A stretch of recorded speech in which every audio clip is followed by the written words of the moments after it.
Good afternoon, and welcome to the 5th session of the Brain Injury Association of Rhode Island's 20th Annual Conference Series. My name is Doreen Grasso, and I'm the Education and Program Manager here at BIARI, and we're delighted that you could join us here today for the Rhode Island REAP for student concussions and our rollout of our first TACT subscription. Very excited. So BIARI and the Rhode Island Department of Health have been working on spreading awareness and education on student concussions for years. And in 2020, along with the support of Rhode Island stakeholders, the REAP was customized for Rhode Island. And I'm happy to say that there are 15 states in the US, we are one of them, and the first in New England to have the REAP manual. So what's so exciting about it is it standardizes the return to play and return to learn protocols for everyone, everyone involved with student concussions. So our goal was that everyone gets on the same page so we can best serve the needs of our students. So before we get started, because I don't have to introduce anybody because I'm the person giving this webinar, I'm going to introduce Deborah Sharp, and she's our Executive Director with a few words. Deborah? Thank you, Doreen, and good afternoon, everyone.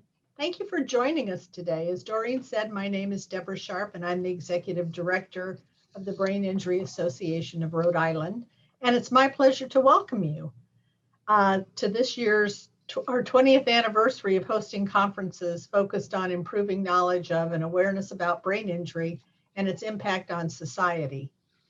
Like many organizations, the pandemic forced changes to our conference structure.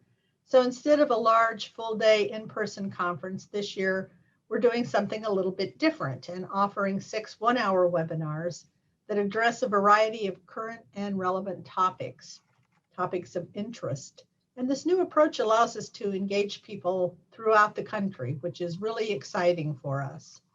So be sure to check out our website, biari.org, to explore this year's conference series, which is running through October, as well as the many other ways BIARI accomplishes its mission of increasing awareness of brain injury and its consequences, providing education to prevent brain injuries, and enhancing the quality of life for those people affected by brain injury.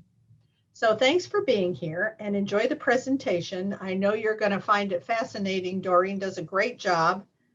And so now I would like to take just a second to thank our sponsors for helping us make the conference series possible.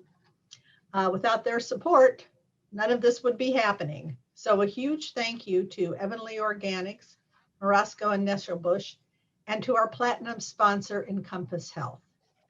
And I'd like to introduce to you Daniel Parkinson. Daniel is the Business Development Director from Encompass, and he has a few comments to share with us. Dan?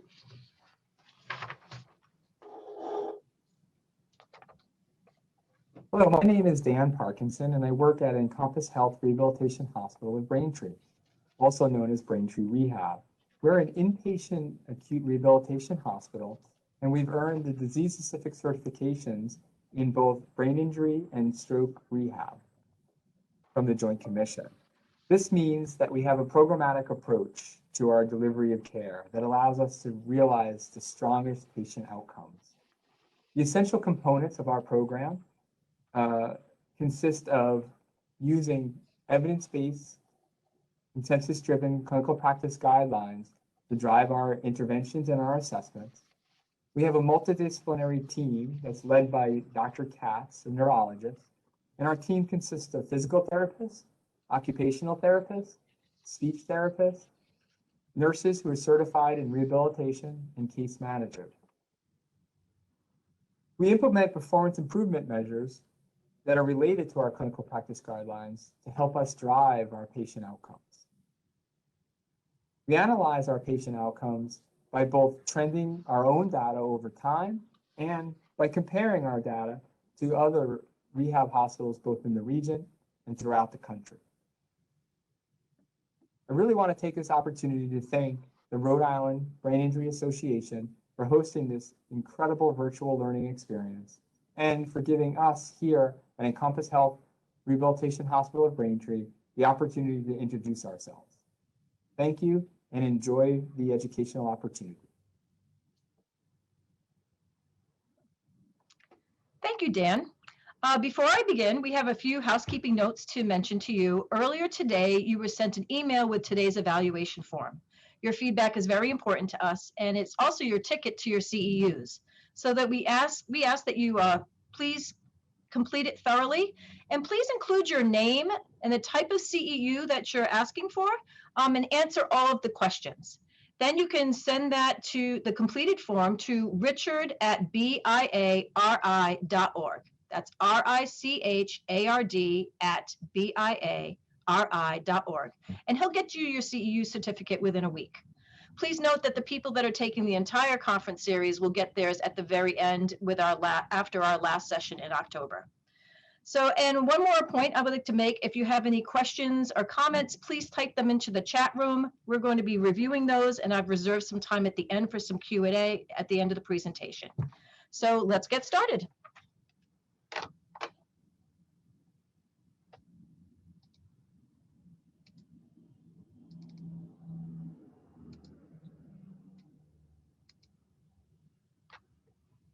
So today is the Rhode Island REAP manual, a concussion management program for students, and with the focus on school nurses. Today's topics. Well, we're going to briefly discuss the highlights and the takeaways from BIARI's August 2020 webinar with NASHIA that I also sent you the link to. I know some of you have seen it, some of you have not seen it. You can also look at it through the NASHIA site. It is an extensive 1-hour conversation with Dr. Karen McAvoy. Then we're going to talk about what we know about concussions. And then that is going to fall into the next topic of the REAP manual that was customized for Rhode Island. And then the Rhode Island TACT subscription, what it is and how you can use it. And I'm going to walk you through the entire process with that as well. And finally, how BIARI can lend some additional support to you and your school when it comes to working with students with concussions when they're returning to learn and returning to play. And then we'll have some time at the end for some Q&A. So here are some statistics from the CDC. We have this acronym there, TBI-ED-HDS, talks about emergency department visits, hospitalizations, and deaths. This is the 2014 statistic, and there are 2.87 million people getting concussions in the United States. Those are only the ones that are reported, so we think that this, unfortunately, could easily be doubled. So when you break that down, you have 2.5 million TBI-related emergency department visits, with 812,000 occurring among children. TBI-related hospitalizations are 288,000, 23,000 of those occurring within children. And then out of the 56,000 or so TBI-related deaths, little over 2,500 occur among children. And only approximately 4% of children who are hospitalized for TBI receive inpatient rehabilitation. So let's break it down to the Rhode Island stats here. Rhode Island records a TBI average about over 12,000 concussions a year. I know that was very surprising to me. That's 33 a day, 1.4 an hour. Compare that to the national average of 7,000 a day, 285 per hour, which is 4.8 in a minute. So you might have remembered back in 2018 and 19, the Rhode Island school nurses did a survey on concussions that are occurring in their schools. With a 50% response rate, there were 769 documented concussions. So this was a very surprising statistic to me. You think if that's 50%, you can double that to 1,500. And those are the ones that are really being recorded. You know, when you think about it, how many people in your school need to know CPR? And then how many times do you use it? And then look at maybe approximately, we're guesstimating 1,500 concussions per year with students.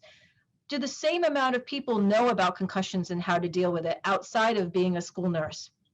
So it's important to keep those records and report data numbers specifically, because better data translates into better support. According to the CDC, here is the definition of concussion. Concussion is a type of traumatic brain injury, or TBI, caused by a bump, blow, or hit to the head or hit to the body that causes the head and brain to move rapidly back and forth. And this sudden movement causes the brain to bounce around or twist in the skull, creating chemical changes and sometimes stretching and damaging brain cells. So I have some pictures of those down here, and you can see the axion. And so there are chemical releases here, and it's really a functional problem. Another reason why I put on subconcussive events below this, because we hear a lot about this, and as far as like CTE is concerned, subconcussive events are those that are below the threshold of being a concussion, but there still could be damage done, and that's why we talk about CTE and kids being very, very young and starting at an age, just that jostling of the brain activity at a young age can really be damaging later on in life. A few more definitions before we move on. Second impact syndrome is really what we're trying to avoid. Getting a concussion and then receiving another blow to the head while still symptomatic from the first concussion. And that can have a really cascading effect on metabolic events that can result in serious damage or death. So that's why we remove students from play if they're athletes, and we don't want them going back in, because it's that jostling and that second concussion that could be more damaging and more longer lasting, possibly permanent. Post-concussive syndrome is the persistence of concussion symptoms beyond the normal course of recovery. Usually people, whether they're students or adults, about 4 weeks the concussion lasts. But if you get something that lasts into months beyond that, patients can experience concussion-like symptoms at rest. It can affect the physical or cognitive activity, often forcing them to withdraw from their usual physical, professional, or social lives. I also wanted to mention that, getting a concussion is a great amplifier for any pre-existing conditions that students may have. So students with a history of past concussions, medical history of migraines, learning disabilities, ADHD, mental health concerns, anxiety and depression, they can be amplified getting a concussion. I also wanted to mention that 40% of children in the juvenile justice system have reported incidents that may have gotten them, where they may have gotten a concussion. So the overall age, when you get to adults, about 60% of the adult incarcerated population has had an event that could be a concussion. So you can see the correlation there. Overall populations of all ages, the suicidal ideation or suicide rate, although it's low with people with TBI, although it's low, is doubled when people have a TBI. So let's look at some of the takeaways from the August 2020 NASHIA webinar that we co-sponsored with Karen McAvoy. So we talk about concussions being an invisible injury, because a lot of times we can't see what's happening. And often when people get into accidents, they try to stop the bleeding first, and then they deal with maybe head injuries later. 50% of sports and activity related, with less than 40% being contact sports, although contact sports get the most of the attention. Others are falls, accidents, and assaults. Usually when you see a little uptick after students get their license, there's an uptick in accidents, and there's an uptick in concussions. Generally, it does not require an MRI or a CAT scan. It's only if they're looking for brain bleeds or something is very severe. It's a functional problem, not a structural problem, so it happens on the cellular level. And we call it an energy crisis. So if you look down below, it says due to the inefficiency of the cells. So when you get a concussion, your brain metabolism speeds up, saying danger, danger, and then the blood flow slows down, and then there's this release of potassium and calcium. So due to this inefficiency of the cells, the brain runs on empty, flaring symptoms. It's like a car with a small engine and a small tank. And so a student with a concussion can go to school and do academics. They just can't go as fast or cover as much territory, and they need to learn a little, fuel a little, and then repeat and go back and forth.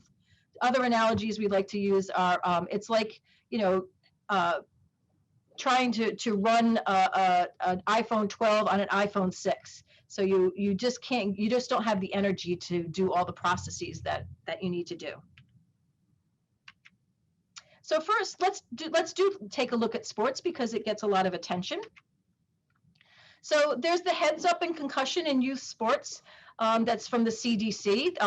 That's actually in the Youth Programs Concussions Act for Rhode Island.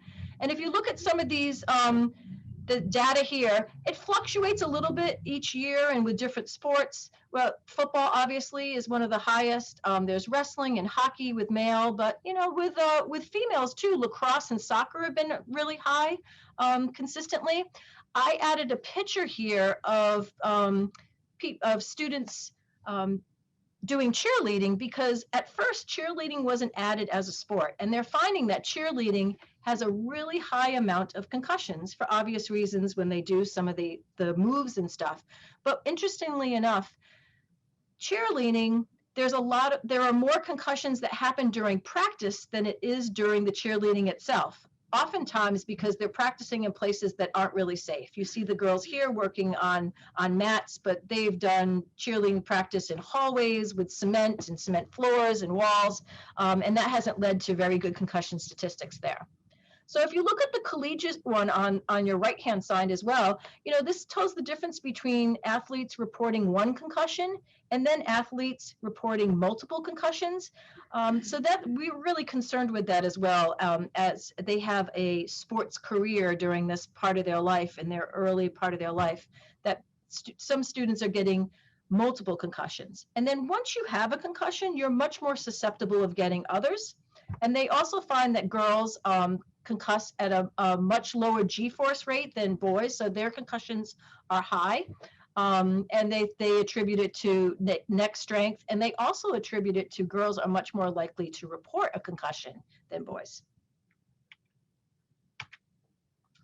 So return to play has evolved. There's a law in every single state now saying that if a student gets a concussion, if you're suspected of a concussion, you have to get clearance from a doctor.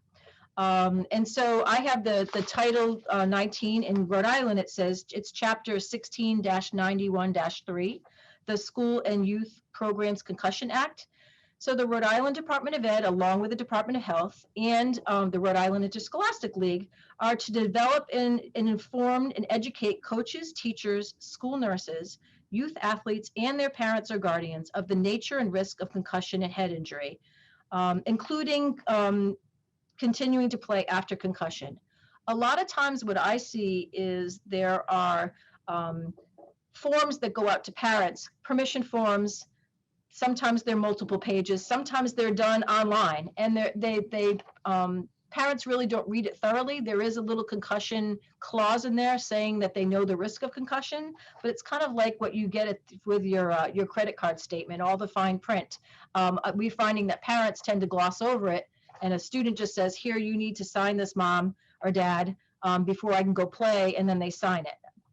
So a lot of parents don't. More parents know about concussion now, and obviously we find that the communities where parents are more educated, that they are more likely to read through it. They know more about concussions than other groups. So school districts are required to use training materials through the CDC Heads Up program. Also, school nurses must complete a training course and an annual refresher course in concussions and traumatic brain injuries. So, and school districts are encouraged to have baseline neuropsychological testing. We offer that here at the Brain Injury Association of Rhode Island. So if your school does not have baseline testing for your students, please get in touch with me.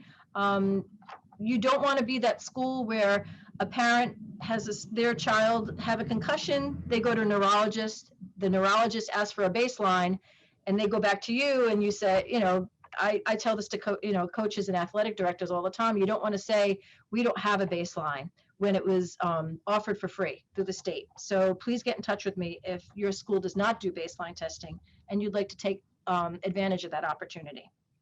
A youth athlete who is suspected of sustaining a concussion or head injury in a practice or a game shall be removed from competition at this time. I'm reading directly from the Concussion Act. And a youth who's been removed from play may not return to play until the athlete is evaluated by a licensed physician who may consult with an athletic trainer. All school districts are encouraged to have an athletic trainer or similarly trained person at all recreational and athletic events addressed by this statute. We know that they've been trying to pass that for some time. There's some cost effectiveness that gets in the way, but we also at the Brain Injury Association want to look at this Concussion Act and start adding in some of this with return to play. So we look for any help from the outside there. So let's go back to this. Those are the CDC protocols. Now, the protocols for the consensus statement on concussion in youth in sports, including youth sports as well, has changed throughout the years. So there was one for Zurich and then Berlin, and then the Paris guidelines were supposed to happen in 2020 and were obviously canceled. So the Paris guidelines are due to come out sometime this year, we're hoping, and the REAP manual will be updated when we do get those guidelines. So let's look to returning to sports and activities. There's a 6-step return to play progression. This is the CDC's. So once a student has their concussion, they're at home for a little while, they're returning to activity and play, not school yet, back to regular activities such as school, so they get the green light from the healthcare provider that they can go back to school. Then the athletic trainer and coaches might start them with light aerobic activity, maybe 5 to 10 minutes to increase the heart rate. So they will try that and then see. So the goal is to push to symptoms, not through symptoms. So anytime any of these activities would exacerbate their concussion symptoms, that's where you stop.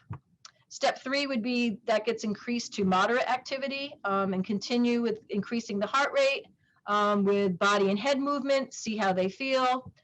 If they do anything with weightlifting, you want to do it with less time and less weight than normal. Step 4 would be a heavy non-contact activity, sprinting, running, high intensity stationary bike. And then step 5 would be going back to practice and full contact, if appropriate for the sport and in controlled practice. And then finally, if there's competition, they return to competition. Another tool for the toolkit I had mentioned earlier is the baseline testing. It has 6 subsets of tests that test reaction time and memory. Actually, the students go through it very quickly. It's like a video game. It's very easy to do. I can go into it and do it with the schools. If there's not personnel available to do that, I'd be happy to go and do that for you. Have your athletic trainer or athletic director contact me for more details. So there was a report to Congress, the Management of Traumatic Brain Injury in Children, Opportunities for Action. We're very excited. It's a multi-page, I think it's 80, 90 pages. There, you can go to the website and look through it, and it gives specific instructions on what is TBI and what it looks like. And I'm very happy to say that now it's starting to talk about returning to learn along with returning to play. But on the bottom, I wanted to mention too that coordination is a key. So just like the REAP manual, it has a picture of a house. So between the home and the physician and the school, we want everyone on the same page. So here are some symptoms, some common symptoms after a mild TBI.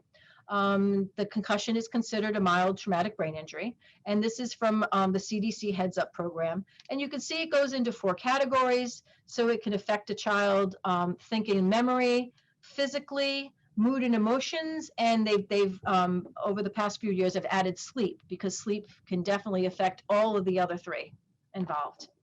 So they're pretty much your standard. You get a lot of headaches, not feeling right.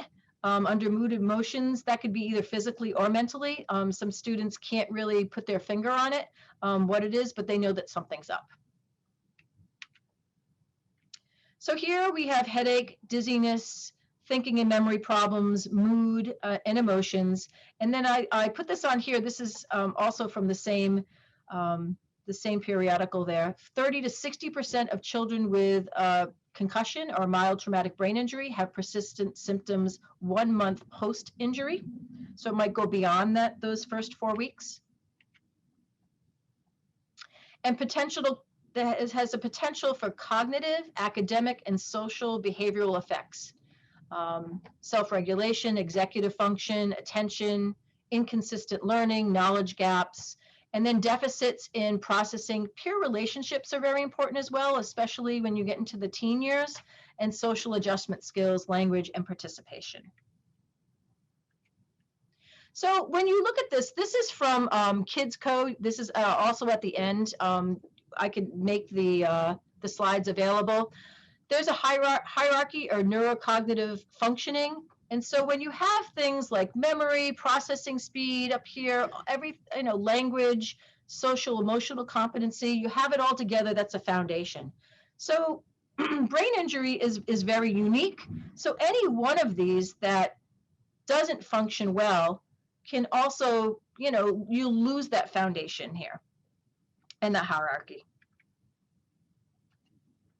So I like to say that brain injury is like a snowflake or a thumbprint, no two are alike. And we say here at the Brain Injury Association, when you've seen one brain injury, you've seen one brain injury. So it's recommended that every school have a concussion management team. It's a multidisciplinary team to manage specific symptoms. So you could be fluid and flexible on a case-to-case basis, and members that provide multiple perspectives of students, provide multiple sources of data. So when we do look at the REAP manual, you'll see there's a family team, a school physical team, which would include yourself, and then the school academic team, which would be more of the teachers and maybe the school counselors, and then the medical team. And it's helpful if you have a liaison with the medical team. I know that sounds a little bit like a unicorn, but I have met someone from a PT group that is a patient liaison between the medical team and the school. So let's look at our REAP manual. I'm going to share my screen and a new share, and we're going to go through the REAP manual itself. You can see right here all of the people. It's been endorsed by Rhode, the Athletic Trainers Association, the Department of Health, Department of Ed, the Interscholastic League, Rhode Island Healthy Schools, RISCA with the school counselors, and APTA, and your school nurse.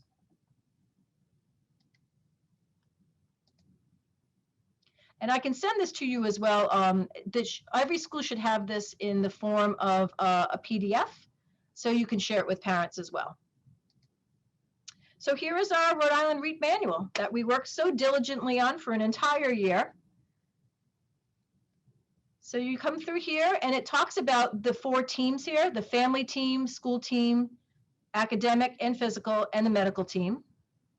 It talks about how to use this manual. So what I like about this, even though it's not fun to print this all out in color, so the family team can just look through the orange stripe, and then the school physical team, the light blue, the academic, the dark blue, and then the medical team, the green. It talks about concussion myths, what's true and false, like things like, you don't have to keep someone awake, you can let them sleep. There's a message to parents. We have Jeff Nadu, who is the president of the Rhode Island Athletic Trainers Association, also speaking here. Every member of the team is important. And then we talk here about REAP standing for remove and reduce, educate, adjust or accommodate, and pace. And it even gives you a time frame of what to do from week 1 to week 2 into 3 and 4 that you can follow. That if the majority of students, 70 to 85%, depending on which you look at, will be able to take care of their concussion symptoms within those first 4 weeks. This is what happens when once the concussion's been diagnosed, but I talked to Coach Belisle's son, Brian Belisle, and he's had a number of concussions, and so he shared his story with us as well. Again, breaking it down into the physical, cognitive, emotional, and sleep and energy. We have Dr. Caroline Sizer, a physiologist who also has about 3 different places that she's shared some information here from the local area.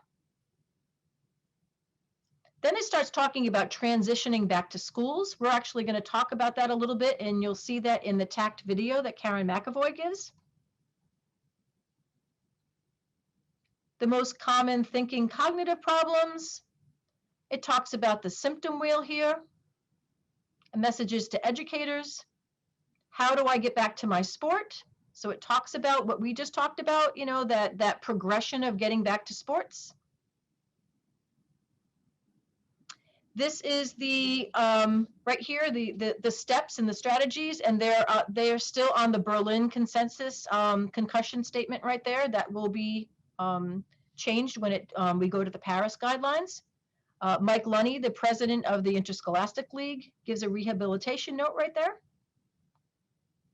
It also talks about how this really fits into RTI with the concussion management in schools for academics.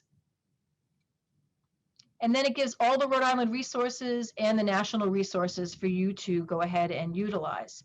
What I thought was really nice too is it adds a symptom checklist that you can utilize yourself in your school office, and a teacher feedback form. And at the end, you really want to get that teacher's feedback to see, not necessarily happen to have all the time. We know the teachers are busy, but you know, at the end, when you really want to release the student back into maybe return to play, this would be really helpful to have.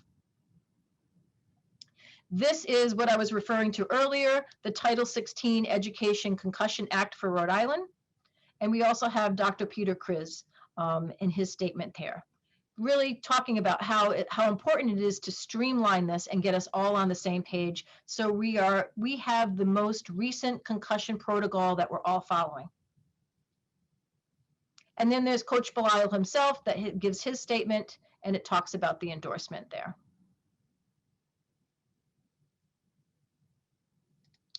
So we're going to go back.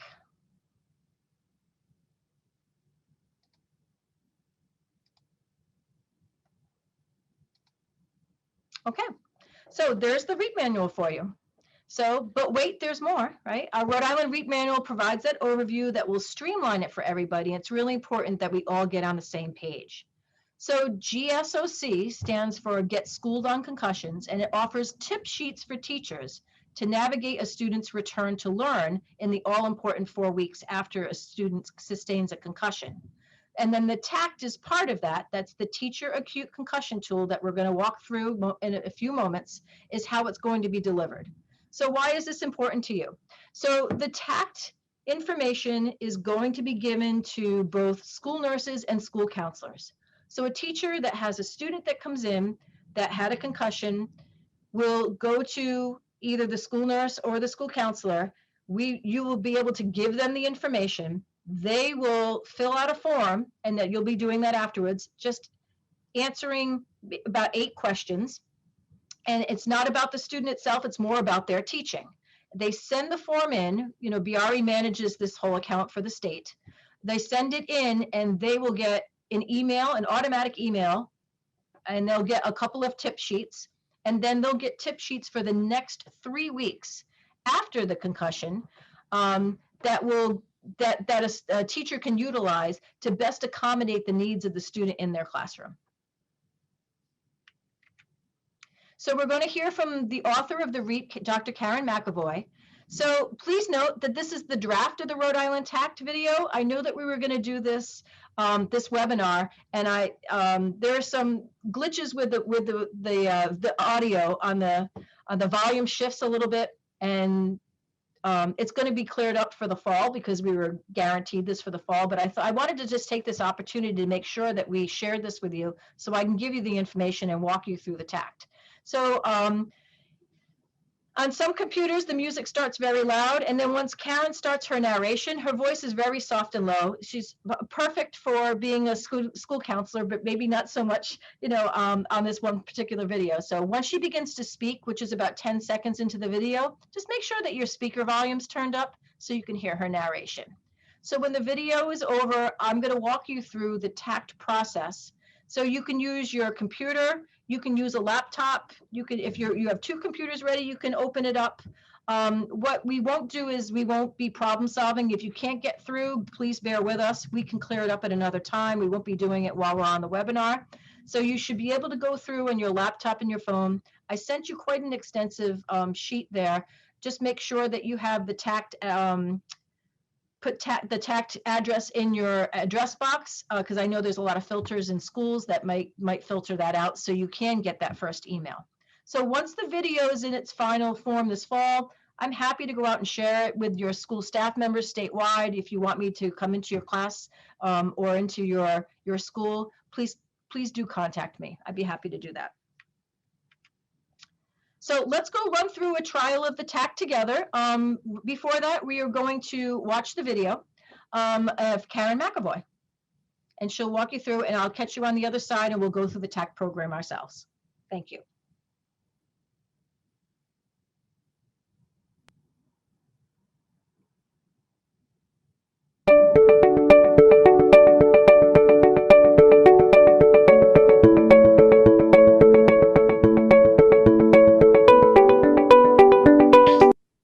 Welcome to Get Schooled on Concussions. I'm Dr. Karen McAvoy, one of the co-founders.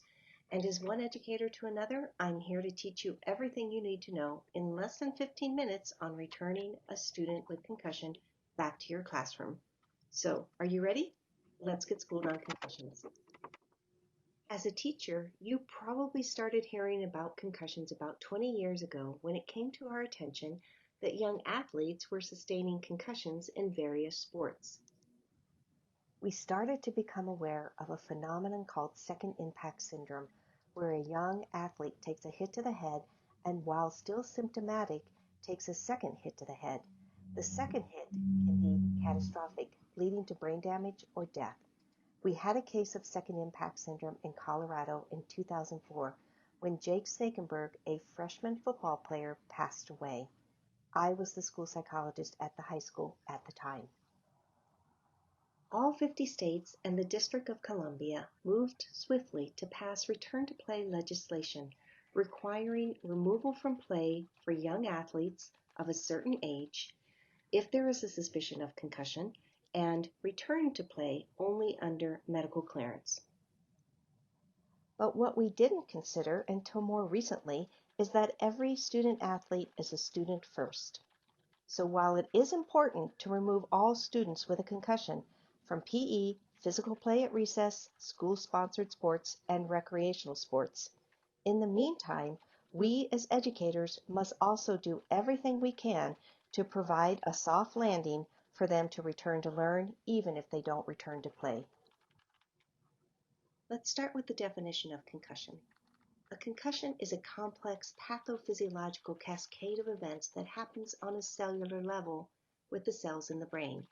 It's not a structural problem, meaning you wouldn't see it on a CAT scan or an MRI, but you do see the functional problems as a result.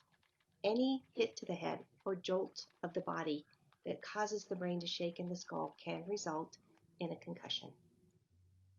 And the functional problems that you see with a concussion are these signs and symptoms, which fall into 4 different categories: physical symptoms, cognitive symptoms, emotional symptoms, and sleep and energy symptoms. The good news is that we don't expect a concussion to be a long-term injury. We expect 70% of students with a concussion to get better within 28 days. We don't expect students with a concussion to be out of school for very long. They may miss a few days, maybe a week, and we don't expect students to have long-term grade or credit consequences if we all jump in and support these students right away. So if 70% of students with a concussion get better within 28 days, where does concussion management really need to happen? Yes, in your general education classroom. Fortunately, concussions are not a 504 problem or an IEP problem. Good concussion management requires that we are quick and flexible and that we put some academic adjustments in place in the general ed classroom so that we can support these students for the first 1 to 4 weeks of their concussion. Does this sound familiar to you? That's because we as educators already have an existing educational framework in place that supports all students who struggle at school, whether that be from reading or behavior or medical conditions. Your school probably already has an MTSS multi-tier system of support or RTI response to intervention system in place. That means that we focus most of our supports in general education to prevent longer-term or more complicated problems. Concussion fits within this system. Get Schooled on Concussions has taken the medical science of concussion and turned it into language that fits for us as educators.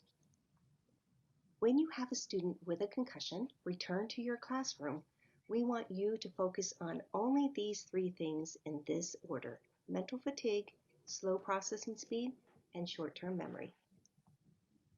When a student with a concussion returns to your classroom, focus on symptom management first. That's because students with a concussion will potentially have symptoms for up to 4 weeks. We cannot wait for them to be 100% symptom-free before they return to school. So the first thing that we would ask you to do is just to offer a soft landing and help them manage their symptoms so that they can be at school and hear your instruction. Only once they have been in your classroom and heard your instruction can you assess how much work will you hold them accountable for. And you could potentially give them the gift of a removal of non-essential work and a reduction of semi-essential work. And then finally, how would you hold them accountable for mastery and for grades? Having a concussion is an energy crisis. It means that when you run on empty, you will flare symptoms. It's like being an iPhone 4 instead of an iPhone 12, or being a car with a small gas tank. When students are running on empty, they begin to get symptoms. And if they're not feeling well enough to attend school, they don't hear your instruction. So we want them back at school, able to manage their symptoms well enough to hear your instruction. Here are a few mental fatigue strategies that you can use and you can offer your students to help them keep their symptoms at bay. The first one we call pacing. After a certain amount of mental exertion, students might need to close their eyes or put their head down on the desk for 5 or 10 minutes in the classroom simply to refuel. Some students might need to take a strategic rest break. The idea behind a strategic rest break is that it is a proactive 15 to 20 minute rest, maybe in the school clinic or in the counselor's office, one time in the morning, one time in the afternoon, simply to refuel. Once a student with a concussion has heard your instruction, you can then help to figure out how much work they should be responsible for. But keep in mind, they do have slow processing speed. So we do recommend a removal of non-essential work, a reduction of semi-essential work, and clear expectations around a reasonable amount of essential work. We also know that extensions and postponement of work tend to make students with concussion very anxious because the work piles up and they're not able to complete all of it. Here are a few more ideas for differentiated instruction for workload management. Focus on comprehension instead of memorization, on quality instead of quantity. Allow for more group work, and you can allow your students to have some supplements, such as audiobooks, teacher notes, colored paper, and ways that they can reduce noise and light sensitivity. One of the most common supports that teachers give to students with a concussion is to extend deadlines and postpone work and to put zeros in the grade book as place markers. While this seems like a very kind intervention, it actually leads to falling grades and to heightened anxiety in the student and their parents. We would suggest that you adjust work and grade it fairly, because much of the missed work will not be able to be made up due to slow processing speed. Keep the grade book populated and grades up during recovery. Finally, after a student has heard your instruction and has done some of the work that you would like them to practice on, you can now hold them accountable for grades and mastery. Here are some ideas on alternative appraisals and fair testing. Consider alternative and creative ways to check for mastery, such as oral and video presentations, collages, and group work. But if you feel that a test is necessary, consider a few adjustments, such as open book, multiple choice, extended time, and no more than one test per day. It is quite common to hold back quizzes and tests from a student with a concussion for weeks 1 to 2, but it is perfectly acceptable to ease them back into tests and quizzes at about week 3 and 4 as they can tolerate it. This is a copy of our symptom wheel. This simply aligns academic supports with various symptoms that the student may report to you. Feel free to circle through this as many times as you need to support the student in as many different ways as possible. And while many doctors like to prescribe absolutes such as don't let a student with a concussion read or look at a computer or do in-class work or homework or take a test or quiz, it is not feasible for a student to be at school and not to do any of those things. It is perfectly acceptable for you to allow students in your classroom to read in small amounts or look at a computer in small amounts as long as they are taking more frequent mental fatigue breaks. It is also fine for you to allow them to do some reasonable amount of in-class work and homework as long as you are bringing down the amount. And quizzes and tests may be held back for the first few weeks, but it's fine to start to add those in as weeks go on. While there is medical clearance to return to sports, such as PE and sports at school, and even play at recess, there is no medical clearance that requires you to wait for a doctor or healthcare provider to apply or lift the academic adjustments as you see fit in your classroom. Be as generous as you can with your academic supports in the first week or so of a concussion, but slowly, gently begin to pull back every week and test out their ability to tolerate more academic expectations with less and less symptoms as time goes on. Now that I have explained to you the most important parts about Return to Learn, Get Schooled on Concussions is going to take you through a process by which you will be able to fill up your toolkit with emails and tip sheets to the effect. After this training, you will be directed to go to your Rhode Island specific landing page. There, you will have access to tip sheets and videos that you can download later at your convenience. You will also have access to the Teacher Acute Concussion tool that we call the TACT. The TACT is an electronic survey that takes less than 5 minutes to complete. You will answer 7 or 8 questions about how you teach, what you teach, when you teach, and how much technology and reading do you use in your lessons. Remember the 3 common effects of concussion in the classroom: mental fatigue, slow processing speed, and short-term memory? The TACT will deliver information on these 3 areas into your email inbox. Your TACT email will be color-coded and will align with mental fatigue, slow processing speed, and short-term memory, or in other words, how to support students with their symptoms so that they can be at school and hear instruction. Once they've heard your instruction, can you give them the gift of some removal or reduction of work? And finally, how can you hold them accountable for mastery tests and grades? The TACT includes interventions that are presented in the correct order, and tip sheets are attached as well. You will automatically receive emails at weeks 2, 3, and 4, which will reinforce your continued support of the student, but will encourage you to continue to fade back academic adjustments with time.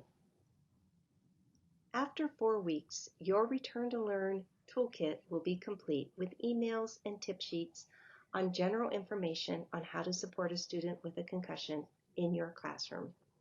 Later, when you do have a student that does come back into your classroom, you'll be notified again to go back into the TACT, take the survey again, and to answer the questions around that particular student so that you can customize your supports even more specifically, just in real time for that particular student.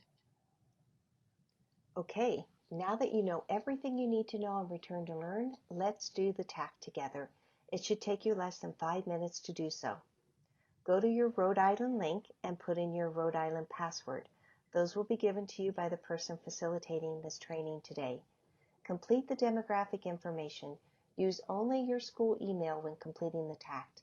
If this is the first time you are seeing the TACT, answer yes to that question and rate your knowledge and confidence before starting.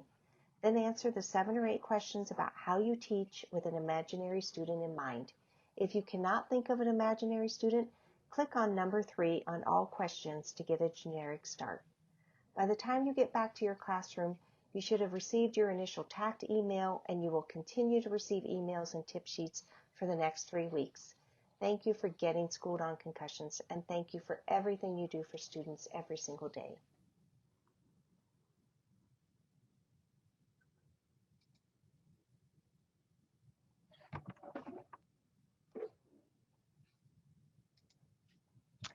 Perfect. Here we go. So here it is. So here is the, if you haven't done this already, because I sent this to you in your instruction sheet, go to www.getschooledonconcussions.com/Rhode Island. Rhode, there's a dash in between Rhode and Island. And then the password is TACT in caps in lowercase RHODE 2020. So you can do that on a phone. You can do it on, you can reduce this and do it on the computer that you're on. If you can see this in the corner, I'm just going to walk you through it. So when you go through,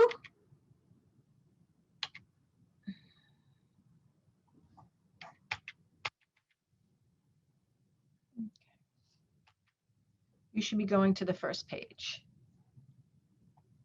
Okay.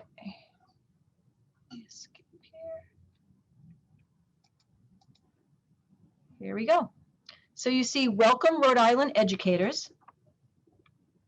And you want to access the TACT. And from here, you'll be sent to the next page where you'll be filling in your information with your name, your school or work email, and your telephone number.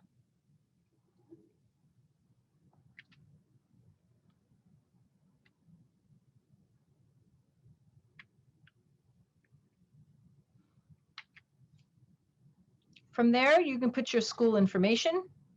I just put in as a test, role at school as a teacher, because you'll be pretty much showing this to teachers, but you can choose whatever you'd like there.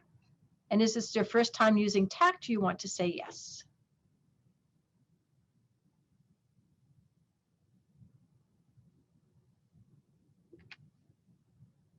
Now, here is where you'll get your questions. Please rate on the scale of 1 to 5, very little to very high, your knowledge of concussions. And then they'll start on the survey. Just below that, you'll see I teach elementary school or middle or high school level. I think there's 7 questions for elementary, 8 questions for high school. Then it will ask you, when do you usually give your classes? You can choose any. You can just use a fictitious student. Please rate the current time frame in the current grading period. Are you in the middle of the grading period, or the quarter, or the end? Please mark which style of teaching that you have. Please mark how much little structure you have in your classroom. Is it open-ended? Is it a little bit of both? So just go along and fill it in there. Please mark how you'd like to have your students demonstrate your mastery of materials, and then the preference to deliver instructions, auditory, visual, or both. And then you click submit.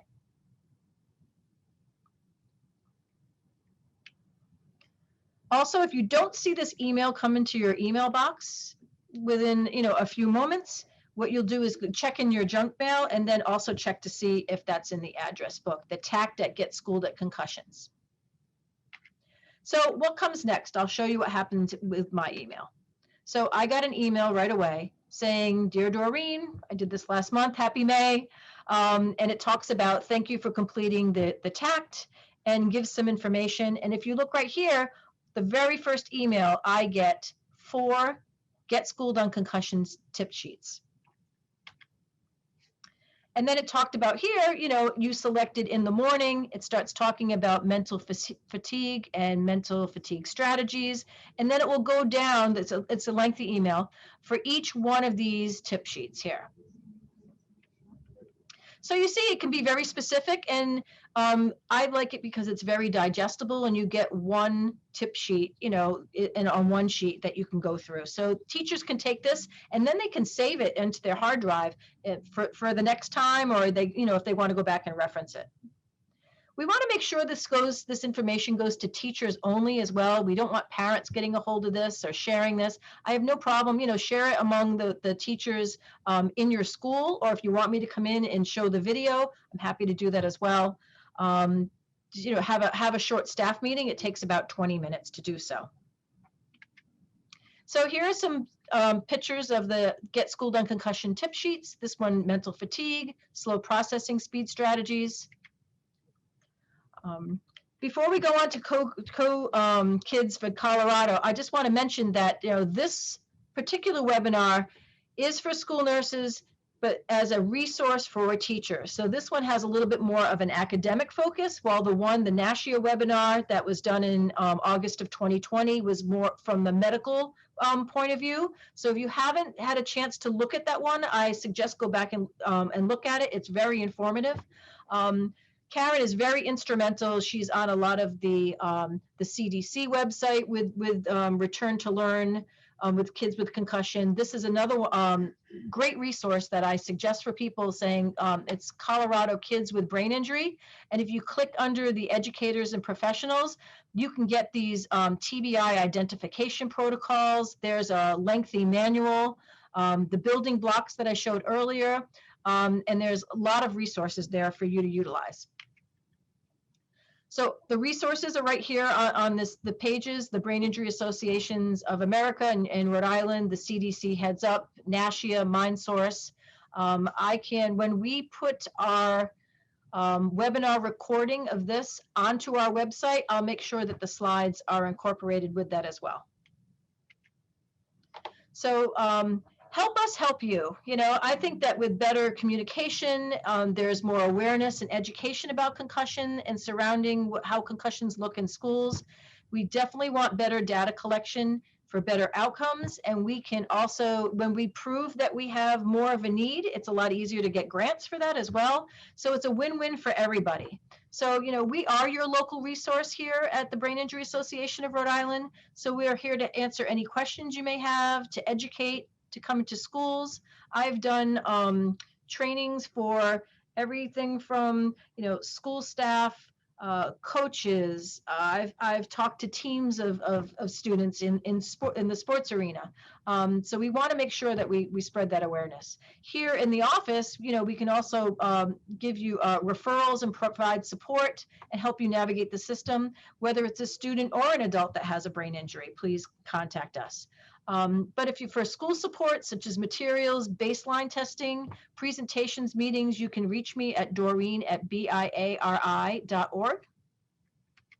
And so before you do that, I'm going to check to see if there has some Q&A here. I'm going to stop sharing my screen. And if anyone has any questions at all, what I'd like to do is please type them into the chat box. I want to remind participants too that the evaluation survey has been sent out, and please get that back to us as soon as possible.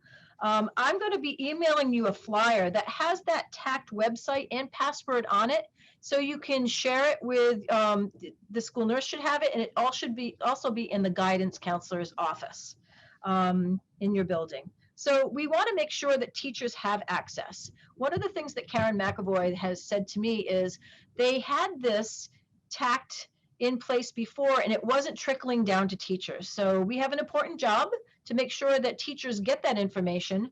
It's not adding too much to your plate, but then they make sure that by getting the Get Schooled on Concussions tip sheets, they don't have to go searching for the information. The information shows up on time in their inbox.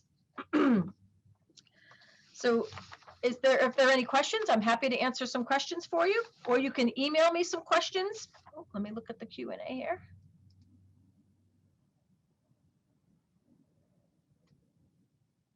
Yes, I would. The question is, are you suggesting that school nurses go into the TACT and attempt to access it pretending to be a teacher? Yes. So I would like people to go in. This way you'll get all the tip sheets. They'll already be in your inbox. You can tuck them away under concussion, start a folder on concussion. I'd be happy to do that and talk to you about it more as well. Any other questions? Please put them in the chat box.